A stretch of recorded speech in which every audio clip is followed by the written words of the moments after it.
I mean, the reason we need theories is to sort of navigate this incredibly complicated world that we live in. And when you come up with a theory, which again is a simplification of reality, you leave out certain factors that are sometimes going to matter, and the theory is going to be proved wrong. And that's another way of saying that sometimes states don't act rationally. And I think if you look at how the United States has been behaving with regard to Ukraine in recent years, it's not rational. It just does not make good strategic sense.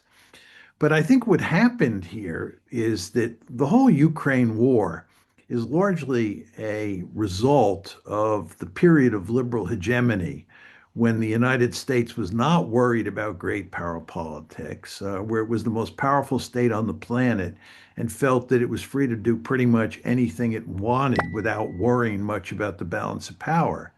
And in 2008, which was in the midst of the unipolar moment, we decided that we would expand NATO into Ukraine. And this was a tremendously important decision that, as both you and I have talked about before, has had catastrophic consequences. And you could make an argument that that was rational in 2008 when there was a unipolar world and the United States was in a position to think that it could push the Russians around.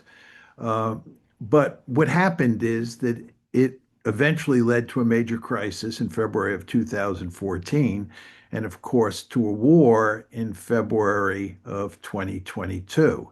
And by February 2022, when that war broke out, we were no longer in a unipolar moment. We were in a multipolar world.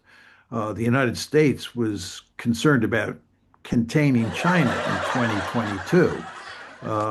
Containment was well in place, and it made absolutely no sense to get into a war with Russia in Ukraine.